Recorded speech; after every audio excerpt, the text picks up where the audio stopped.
Hey, you guys, good morning and good afternoon. Let me just go and fire off our good Instagram, and then we can be streaming all over. Really interesting topic today, even though it is not directly related to hormones. But I did not want to pass up on the opportunity of inviting my dear colleague and a good friend, Julie Matthews, who I've known for years and years and years. We've been the same masterminds, and I've seen her work. And it's just such an important work that she's doing, and that is everything to do with autism. So, like I said, Welena in Hormones Balance is all about women's hormones. In fact, we're pivoting now towards women in perimenopause specifically, because that's been my journey for the past 9 years. And some of you know that I've just transitioned over to full menopause. And so we had a menopause party. We had that like a couple of weeks ago. And so it's all going that direction. However, let me just make sure that Instagram is firing off. And so just in case, for those of you who missed, let me just repeat that part, that even though this platform is very much for women with hormonal issues, and I'm here to support you on that journey, I feel like almost everyone these days has someone they know, whether it's a grandchild, a child, neighbor's child, cousin, nephew, niece, who is struggling with some version of autism. And I certainly know that I have a number of people in my life who have been dealing with children with autism. And I think, resources like that from Julie Matthews that really empower people with holistic functional approaches to health shouldn't go you shouldn't be going unnoticed. And so for that reason, I decided to invite her and make sure that we cover that topic today. So for those of you we have always a bigger participation on Instagram, Julie. So for those of you who are joining us, let us know, and we'll circle back to that on like who is there somebody in your life that is struggling with autism, and then obviously put your questions in, and we'll circle back to that in just a second. So let me just start off with Julie. Hello. Hello. Hi. So good to see you. I haven't seen each other for a while, so that's a real delight. I know. Okay. So let me just read a quick bio so that people can have a sense of appreciation of what you've been doing, because I feel like it's not just a skill set, but it's a total like a mission and passion that you have for this topic. So Julie Matthews is a certified nutrition consultant. She's a published researcher who received her master's degree in medical nutrition with distinction from Arizona State. She has been specialized in children's nutrition and complex neurological conditions, most notably autism spectrum disorder, for over 20 years. Julie sits on the Nutritional Medical Advisory Board of the Autism Nutrition Research Center and helps children, families, and clinicians from 146 countries with her online resources, nutrition programs, and professional training courses. And when she's not studying latest nutrition research, supporting families and experimenting with new recipes in her kitchen, which, by the way, are delicious and simple, she can be found camping with her daughter, hugging redwood trees, and gardening. I love that part, the last part the most. So you guys, what we want to talk about today is how food and nutrition impacts autism. I think this is really important because it's like one of the things, if you're familiar with that space, if you go and see a conventional physician, the answer is always, we don't know what causes autism. We don't know what they're just so mal-equipped, just exactly same as menopause. Doctors are very unequipped to deal with this topic. So we're going to be talking about personalized nutrition for autism. We want to debunk a few diet myths, step-by-step approach. We're going to look at managing picky eaters, which is a common problem with autistic children. Let's cover a few success stories. And then in between all of this, going to be the science behind nutrition for autism. And of course, we welcome your questions. So what would you like to start off with, like this conversation? Where do we start? I think it's good to start with what causes autism, and then what's autism all about. So all right, great. So autism, so if I'm on an airplane, this is the first question people always ask me, which is what causes autism. And really it's complex, like most chronic conditions. It's really a combination of your genetic predispositions combined with the environmental assaults that you've had during your life. And that's usually what I find to be the case. It's not 100% genetic, but it's not 100% environmental either. And so that makes it, very complex. It's one of the reasons why we haven't found one gene that causes autism or anything like that. And they have been looking for a long time for that one gene, and it just doesn't seem to work like that. And to me, autism, well, the lens of which I look through autism is that autism is this whole body disorder that affects multiple systems of the body. So it affects the digestive system, the microbiome, the immune system, detoxification. All of these different systems are impaired to different degrees for different people, but they can all be affected. And that's why it's not so simple as just finding one thing that, fixes it for everybody. It's much more complex, and it's really looking at addressing those underlying conditions for that person to help them improve.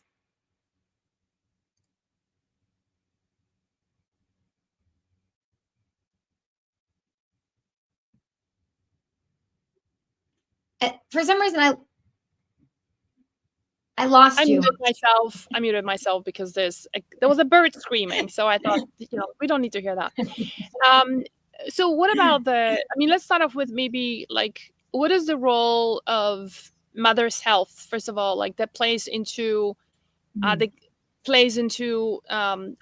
And I want to preface also by saying that I don't want to create in any way a sense of shame around it or guilt around this, because like, for example, I was not breastfed. My mom had no idea how that will impact someone, her child, i.e. me.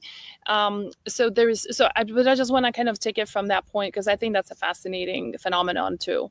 And for those of you who want to be mothers, or you have daughters who want to be mothers. Yes, I agree with you. It's not about making somebody feel bad, but sometimes it can help us figure out what might be helpful, or like you said, how to kind of, as I would like to say, sort of stack the deck in our favor if we want to have more kids. And so the health of the mother is very important. So reducing inflammation, if we know what's causing that. So if there's foods causing that or something immune system going on, there is a component of autism where autoimmune conditions are a factor, where the health of the thyroid is a factor in whether somebody's child gets autism. So these are things where the healthier we can be and the more we can work on ourselves, the better that our child is going to be healthier in the end. And so those are, a couple of the factors about. Also, methylation is a huge factor. Now, many people don't go to the doctor and they say, oh, you have methylation issues. So unless you were really diving down that path, you might not know. But if you were aware of that, supporting your methylation can be a very important piece as well. So you were talking about, you said that genetics do not play a role, like they haven't found the one single gene. So like, for example, if the father is autistic and the daughter happens to be autistic as well, is there a connection there? Is there a genetic component to that, or is it just completely coincidental? Okay. I do think there is a genetic component. I just don't think they're going to find one gene that's the cause.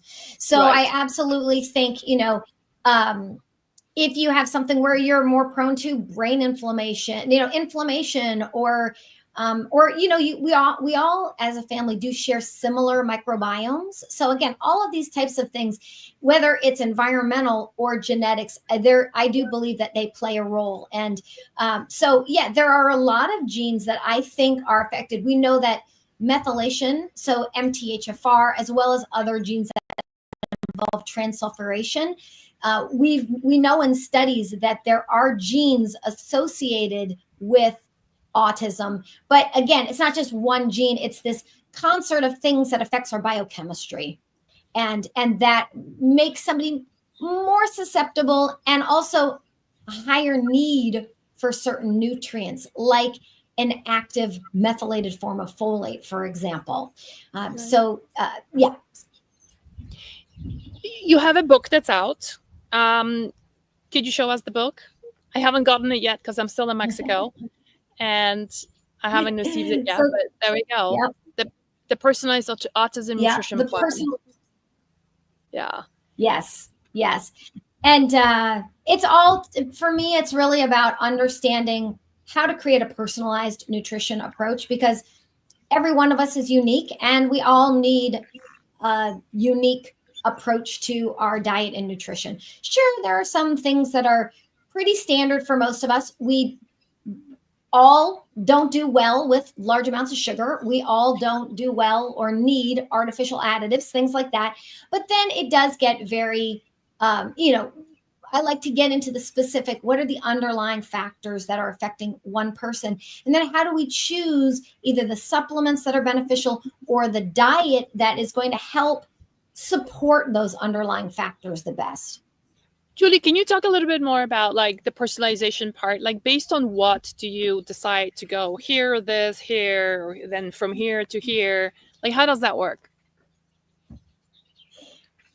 Well, I like to use a combination of symptoms as well as lab tests and anything we might know about somebody's underlying system. So if we know that, you're a person that when you go through a mall and you get a headache from perfume, probably that's a little indicator that your detox is not as great as somebody else. So, signs and things in our environment that we pick up, as well as lab tests we might do, genetics that we might know about, and dietary trials, and then symptoms. So try to look at kind of a really whole view of the person to really get a picture of what's going on, what might be affected. For parents, I think one of the easiest things to do is symptoms. We wrote a paper that was published last year, myself and Dr. Adams, and we looked at 13 different therapeutic diets for autism. Not only did we find that they were statistically significantly better at providing an overall benefit than psychiatric and seizure medications, but significantly less likely to create adverse effects. And we looked at 24 symptom improvements. So that was kind of my point of this. When we looked at these symptom improvements, certain diets helped improve certain symptoms more than others. So from a simple perspective, parents can start to get a sense of, okay, I'm dealing with hyperactivity or aggression, and these food compounds, and therefore the diets that relate to them, are more likely to help that individual. And that is one thing I go through in the book. Every diet has a list of more common symptoms and things. Interesting. So what if a parent is one of those who's like, I want to test to be sure, right? Do you specify then what tests to run and then personalize it from there? Or do you just go by symptoms, or both? Both. So data, quantitative data is always helpful. Some diets don't provide there isn't the ability to do as accurate testing with that as other things. So if we wanted to find out if someone has an immune system reaction to peanuts, we can run a test for that. And that's really valuable. But if somebody's sensitive to, let's say, a compound called salicylates, that's a little more difficult to test for. And I find a little bit better to do a dietary trial. And fortunately, a diet like that, a trial is fairly easy. We can remove the foods for a few weeks and then add the foods. It's not a long, lengthy, complicated process. So it does depend a little bit on the diet and the type of food reaction. Can you talk a little bit about diet myths that surround autism? What are those? Some of the bigger ones. I think the biggest one is the myth that diet doesn't matter, that diet doesn't help, that don't get your hopes up, don't waste your time, it's too hard. Those, I think, are some of the really big ones. And it's really unfortunate because it really discourages parents from trying diet. And also, I guess another big one is, oh, there's no science behind it. And that one always gets me, because one of my favorite things is to look at the science. And, my book has over 300 references. So I, suggest that maybe if people feel that way, maybe they just look at those references. There is a lot of science. So I would say being aware that there is something that you can do. It is worth it. I have a great client of mine that says, I would happily cook in the kitchen all day long if my child was happy and playing and not in the middle of a meltdown. So, it does take time, but it is really worth it. Okay, so let's talk about that, because that's, I think, one of the big things for parents with autism, from what I understand, is the sense of overwhelm. And you're dealing with a difficult child with special needs. A lot of time gets invested, a lot more time gets invested into that child compared to other children. And then you've got a job that is much more expensive. Sometimes parents have to take on additional jobs in order to be able to support the special needs. And then on top of that, now you've got the special diet that you need to do. Can you just share with us of some of the things that you see have worked for the parents that you've guided through this process, where it just doesn't overwhelm them, because overwhelm then also means paralysis, right? And then nothing gets done. Given Yes. also that there's also a lot of restrictions there could be some restrictions, right, on eliminating, especially, it depends where the starting point is, right? If somebody is eating standard American diet, then this whole thing might be overwhelming. If somebody's already on a fairly clean diet, like people who follow our community, those are women who already get it. Like most of them are gluten-free and dairy-free, right? And probably to get their kids onto that is easy. So maybe just talk about this. Like, what is the trajectory? How do people deal with the overwhelm of those changes? I like to suggest just taking small steps at a time. So that's why my book has 12 steps. So you can start with something like removing the junk from the diet, the artificial colors and flavors and preservatives and things. Sometimes that alone, they can start to really see results and go from there. And so it's about meeting somebody where they are. So if they're already doing a gluten-free and casein-free diet for themselves, it might not be that hard. The whole family might be doing it already. But if all of this is new to them, then taking little steps. And to implement the gluten-free diet, I like to go through a bunch of small steps to get there. And a bunch of them are just preparing, educating yourself, creating a list of things they already eat that are gluten and dairy free, trying some new things before you remove anything else. So just really going at whatever pace that they need to go, and realizing that you don't have to get there overnight, that you can make small changes at a time. I think, that really can help people on their journey. Julie's book is available, you guys, on Amazon right now. I'm gonna just pop the links over to Facebook and Instagram, so you guys can check it out. It's really, I think, a wonderful gift for anyone who is, if you are dealing with a child with autism, or you have somebody in your life who, I think almost everybody has someone who's they're dealing with. Please do forward that link to them. And it's not allowing me to post the link. I think it might be too long. Let's see if I can shorten it. Because it really, just look for Julie Matthews on Amazon. That's what I did just now, and the book popped out. It's available now. It was on pre-orders before. It's available now. Really amazing resource. And so talk a little bit about, can you give some fun tactics for parents to, for example, when you have already a picky eater, right? And this picky eater is like, oh, thank goodness eats avocados, but now we have to remove avocados for whatever reason, right? Is it because it's high in salicylates? Is that what it is? Okay. So, yeah.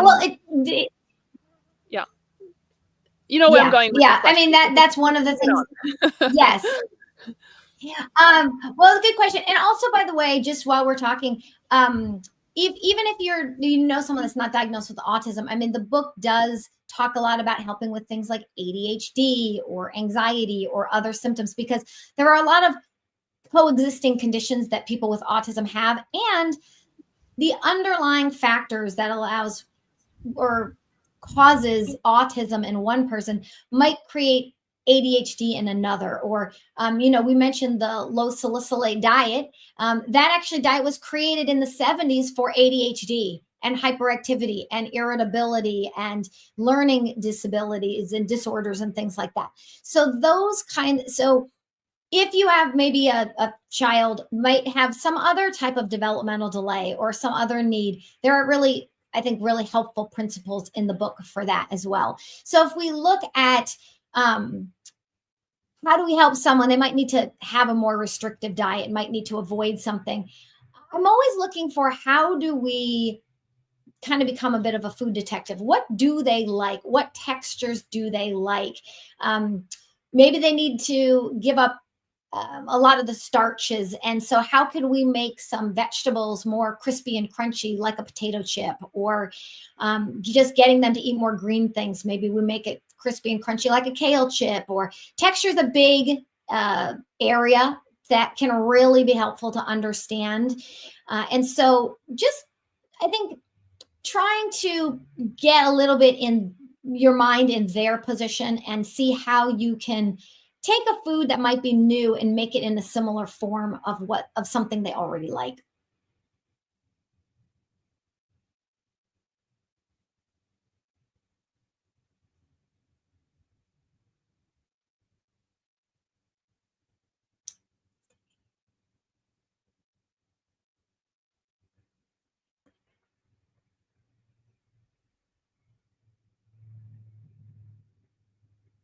I still can't hear you. Sorry, there's a bit of a wind that picked up, and I just want to make sure that it doesn't hit the mic. So then we have a question on Instagram that says, when a diet is only gluten and there is texture issues, how do you do this? I'm not sure.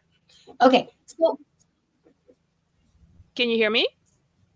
My question is, do they mean there's only gluten in the diet? Like there's a lot of gluten in the diet? I don't know. Okay. Let's see what the person can clarify it. But there is some of these texture issues, which we talked about.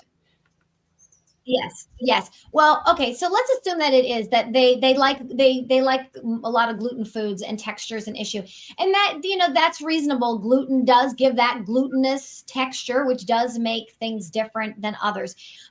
So I'd say two things. One, when we can, if we can try to find a substitute. So with something like pasta, if you cook pasta like you do regular if you cook gluten-free pasta the same as you do regular gluten-based pasta, you're going to likely end up with a very mushy, not very good texture pasta. But what I like to suggest is that stop cooking it a minute before it's really done. Then by the time it continues to cook, it'll be more of that al dente texture that we like in, that a regular pasta is known for, as an example. Occasionally you might say, like, I just cannot get this bread to be the same.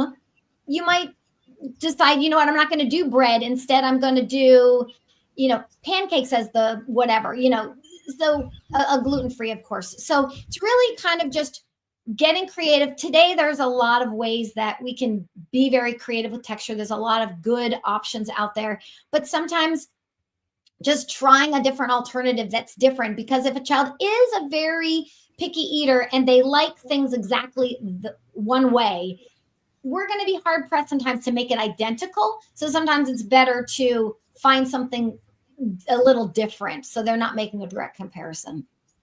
So, like, for example, if you talk about pancakes, I cannot find gluten-free bread here in Mexico, and there's only one brand that makes it, and it's just total rubbish in the ingredients. So I don't even buy it. So I make my own pancakes, right? And I make it with chickpea flour. But then, in order to have that sort of the gummy, the pliability, I use things like, so is that allowed? So, for example, for autistic kids, so I'll use like things like tapioca flour with tapioca starch, or I will use goragam, or use potato starch, or I'll use I try not to use corn starch for obvious reasons. But is any of those options for creating like a little bit more texture that's gluten-like? Absolutely. All of those things are. And that's why I said it's not as hard these days to get even a bread to be very similar in texture. There are some really good ones out there. But there's also, it depends again, how much time you have. So sometimes baking your own bread can be a great way to go, but because the texture is going to be more similar, but that might be complete, like most of us, that's not really realistic. And fortunately, there are a bunch of good breads that are there. So yes, absolutely. There's a lot of ingredients and ways to make something similar. Somebody's asking, Dorothy, let's take this question. She's asking, what about sourdough bread? Is that good for kids with autism? That's a really good question. So I'm going to answer this from maybe two different perspectives. You know, way back many years ago, probably 15 years ago, there was an autism group on autism moms and lectins, and they were looking at fermenting bread to reduce those lectins. And they felt, and again, I'm not going to advocate this for my population because I like them to do gluten-free. But even when they took a gluten-based grain and fermented it, it reduced those lectins. And there is some research showing that it's that lectin that people are sensitive to. So by reducing that through like a sourdough fermentation, they were able to get rid of the body's reaction to it. So I do think fermented like a sourdough is a really good way to go. Now, for a true gluten-free diet, I would still recommend gluten-free grains because you don't know how somebody might be reacting. And I wouldn't want to give, incorrect information that might be, harming somebody or not advantageous for somebody. But even if you took gluten-free grains, I think that process of sourdough is great because it really helps to change the grains and the substances inside the grains to make them more tolerated for people. And I will also say that there's tons of recipes these days for sourdough breads that are gluten-free too, which is like a double benefit. Because now you're making it gluten-free and Exactly. it's fermented, right? Which is, as long as the person doesn't have histamine issues, that is a great advantage of doing that. And if you just Google sourdough bread gluten-free, there's actually research on that. In fact, I think there's like a company out of I think they're from Colorado. It's called Knead, KNEAD. Knead company, and they actually sell gluten-free sourdough breads that are frozen and delivered to your house. So this, like you said, I think it's getting easier and easier these days. And I remember there was a blog, I don't know whether it's still around or not, but the name was brilliant. It was called "He Doesn't Even Know It's Grain-Free." And so it was basically this mom who had a lot of pushback from her husband, who was very unsupportive in this whole adventure. And she was like, I feel great without the grains. My daughter feels great without the grains. So she started substituting, and the daughter and the husband didn't even know it was grain. So the name of the blog was they don't even know. He doesn't know, something like that. Don't even know it's grain free. Awesome name.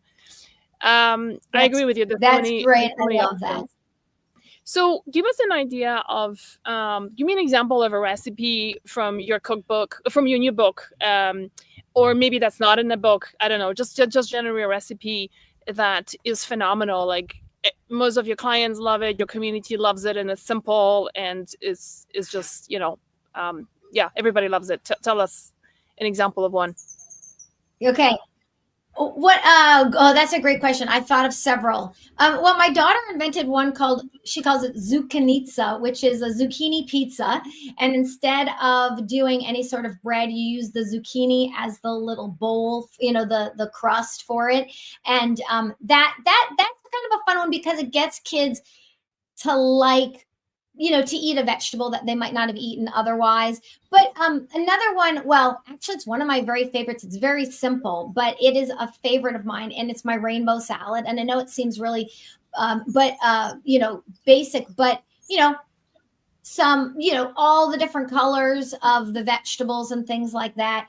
But it's got a great dressing that has a little bit of honey and apple cider vinegar. So that apple cider vinegar has this nice probiotics, and it's got that sweetness. So for kids that don't do any vegetables whatsoever, I really like that. But there's grain-free muffins, there's gluten-free pancakes. Everything in there is gluten-free, grain-free, soy-free. There's a lot that are. All the different diets are all tagged and labeled in there. There's a good recipe for adding liver to your burgers, so getting a little bit more nutritional value. And this is one of those, I love that he'll never know, because one of my families one time said, my husband totally will not do liver, but they didn't know when I added it. Like my daughter and my husband didn't even know it was in there. So that's like one of those types of recipes. So, everything from desserts to main courses, there's really something for everybody. Yeah, amazing. So how much, can I ask you now, how much research is there on, like, when you have a doctor, when you have somebody saying to you there is no research on it, right? Can you give us like some example? Is it like the 300 citations you mentioned in your book?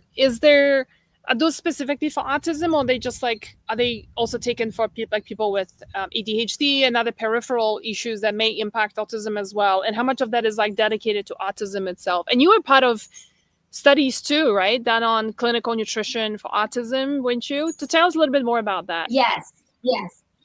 Okay, great. So yeah, because I do talk about ADHD and some other things in the book, there are some reference to other things, but most of the research is on autism. Either what's underlying autism that can be influenced by diet, or studies on reactions to certain foods in autism, or studies of diets in autism, or studies related to comorbid conditions in autism. So I feel like it's very relevant science. And in my book, two of the main studies I kind of highlight at the beginning before I go into all the vast research are the two studies I was part of. So the one I just mentioned to you earlier, which was on the 13 different therapeutic diets. So it's gluten-free, casein-free, what's called the Feingold diet, which is low salicylate and additive-free, corn-free, soy-free, ketogenic, paleo, SCD, the list goes on and on. There were a lot of different diets. And so we looked at that and found, as I mentioned, very good improvements in all different types of symptoms as well as overall. And I mentioned how well it performed even against supplements. It was significantly better than supplements in overall benefit. So I mean, they both were better than psychiatric and seizure medications, and they both were significantly less likely to create reactions. But I was surprised that diets actually came out ahead in all of those things. So that was one of the papers that we published, and that was published last year. And then this before, we published a randomized controlled trial on 6 different therapeutic diet and nutrition interventions over the course of a year. So the nice thing about it is it's how parents really implement things in real life. You don't implement vitamin D and wait a year and then add vitamin C and wait a year. You do everything you think might help. So that's what the paper did. It started with a multivitamin mineral formula, then an essential fatty acid, all the way through a healthy, gluten-free, casein-free, and soy-free diet. And that was it was a randomized controlled trial followed over 1 year, and we found almost a 7-point improvement in nonverbal IQ. We found 4.5 times the developmental age improvement in 1 year. We found improvements in speech and language and sociability and anxiety and cognition and digestive disorders. The list really goes on and on. So that was that study. So that alone, I feel like we already have some research there, but then there's lots of research on the gluten-free, casein-free, how gluten and casein can cause reactions. We know that the microbiome is negatively affected. There's some new good research on that. So we know some ways that we can start influencing the microbiome through the foods we eat, through the foods we avoid. The ketogenic diet actually has great research as well. So, there are many different papers. We know the brain is involved, brain inflammation. We know the gut and brain axis are involved. So there's a lot of the mitochondria, 30% or so of kids have mitochondrial dysfunction. So there's ways to support that. So there's a lot of underlying things and people using diet and nutrients to support those underlying factors. What is the what testing do you recommend for gut health for children? in a context of autism? Like, what are some of the markers you want to look for? What lab and what markers are you looking at to determine like what we can do to really help that kiddo? Yes. Well, I like to look at the microbiome because it's such a big factor, and because things like pathogens, not only do we have enough good bacteria, but do we have pathogens? And so there are a number of different tests. There's a lot of them out there. There's, GI map. There's a great newer company called Tiny Health, and the kind of really one of the things about them, which I really like, is they use shotgun genomics, which is the newer method, and they use that in a lot of the research that's out there. And so that's a really great way to get very detailed information. And they also have age ranges from infants all the way through to adults. So you can be an adult and do it, or you can be anyway. And so, when you're a baby, you need a lot more bifido, but when you're older, you don't. So it gives ranges based on how old they are, which is great. And they have a pro version of the test that looks a lot at some of the other markers of inflammation and digestion and those kinds of things. So, I think there's a lot of good tests out there, but I like to look at something that's kind of a comprehensive digestion and microbiome type test. So that lab does it both, or just the microbiome side of things? They do both. But in their pro version of the test, they do both. Nice. So one of the questions that we received was a mom who says the pediatrician was very cooperative. She got a whole bunch of tests done. Things like only magnesium was forgotten, but D3 was done. I don't know what other than that, all her vitamin, mineral levels looked good. No inflammatory autoimmune system or celiac markers. And her question was, my question is, are supplements still recommended if blood levels all show normal?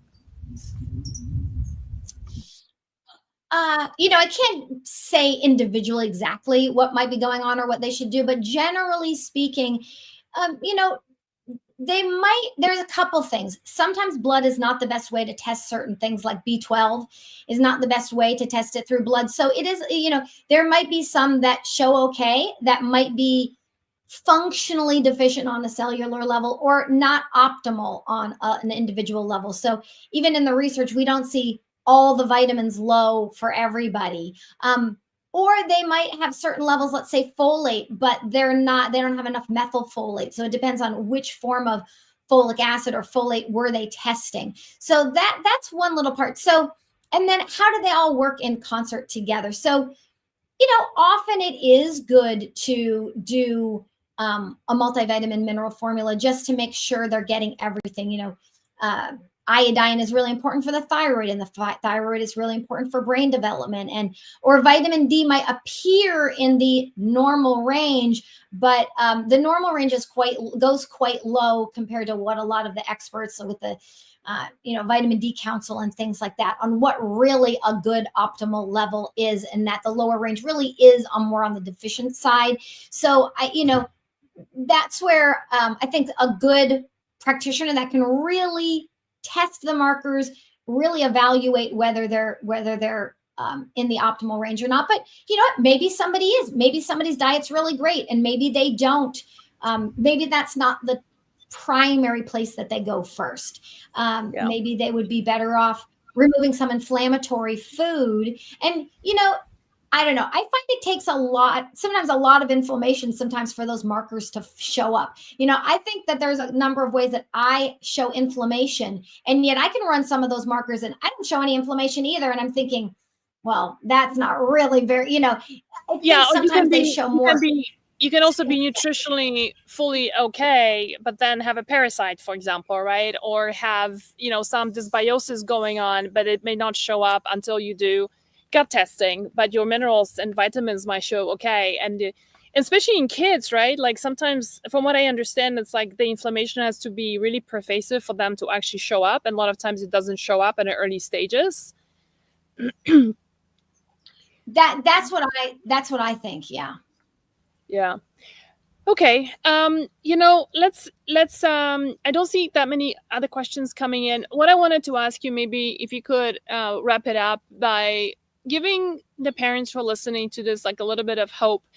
Could you give us maybe some examples of like real cases that have gone through your programs, which I'm assuming your programs are like, that's what fed the book, right? And or have worked with you in the past.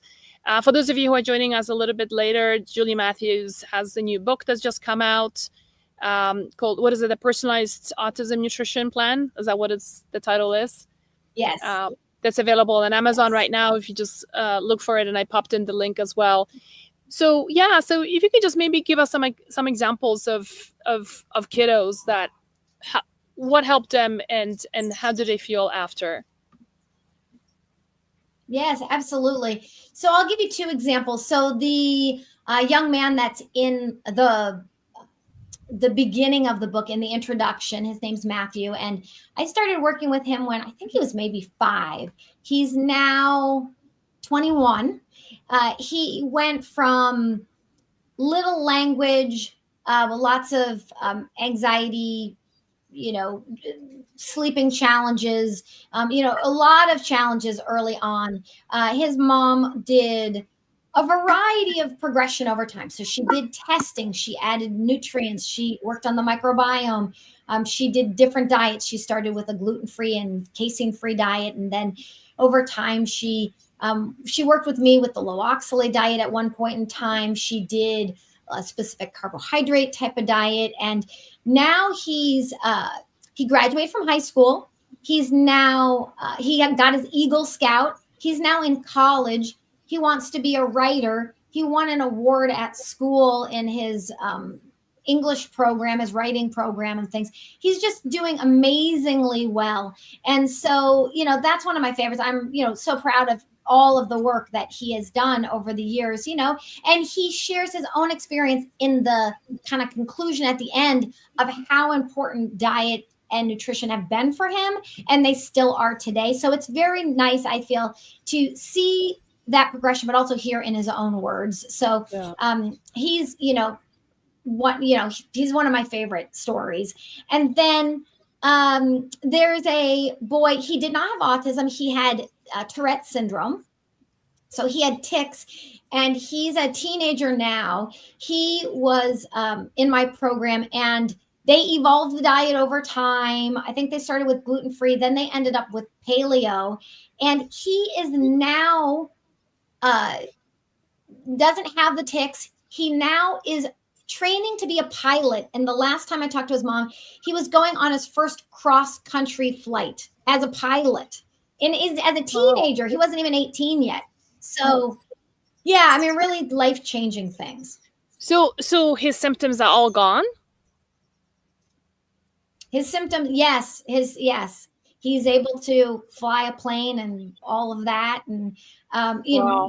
so yeah, he's just doing amazing. Yes, That's incredible.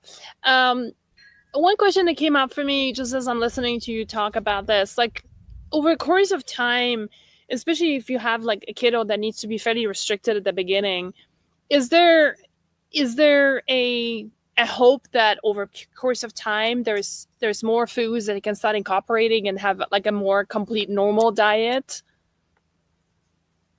yes, I mean, that's always my goal. And I think one of the things that can be frustrating a little bit about special diets, and I think you and I have even talked about this about certain diets.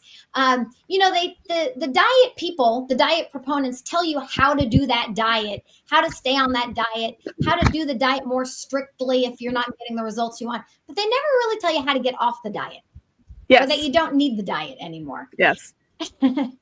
And my goal is always, how do we have the most well-rounded, robust diet? How do we really restrict it the least amount we need while restricting the things that really are causing a problem? So that is always my goal. So I'm always looking at how do we maybe do the diet at the beginning to relieve the body of some burdens? And then how do we address the underlying factors that might be causing those reactions so that we can go to a more well-balanced, less restrictive diet later? Yeah. I think that's that's really the end goal for a lot of moms, because you just become so much more functional in that, right? And I remember you and I having this long discussion about that when it comes to oxalates, because I had a problem with oxalates at one point, and and I was just not interested in just cutting it out. I cut them out initially, but then I wanted to find out what it's causing. the inflammation in my gut that I wasn't able to. And so, yeah, I remember us having a long discussion about that. And I managed to get it to a point where I can eat oxalates in bigger numbers, not a full chocolate bar, which I wouldn't do anyway, but Yeah. definitely more than before. And that would be the end goal. Awesome. Thank you so much, Julie, for Yes. being here today and just doing this really wonderful work. Let me just go over to Instagram just to make sure that we've covered everyone. Um, you guys, the book is available on Amazon. If you are, if someone in your life, maybe that's not you, but it's somebody in your life who you think this is gonna help, please tag them in those videos. I'm gonna post them on our platform so that you can tag them and they can get the book, or just get them the book on Amazon and gift it to them. Is sometimes the most wonderful gift that somebody can receive. I think there's not enough conversation around how much we can actually help autistic children. It just kills me every time. Every single platform you listen to is almost like it's like a sense of helplessness around it. Like we don't know what's causing it, we don't know what to do about it, and a lot of cognitive stuff. But cognition can only go so far when the biochemistry is not right in the body. So okay. Well, thank you so much, Julie, for being here today. Really appreciate you and your work. And all the best with the book. And I will Thank see you, you guys. Magdalene. Thank you. And I will see you guys here soon. There is something big coming up, and I will share with the community in just in a couple of days a little bit more. All right. Thanks, everyone. And have a wonderful Thursday.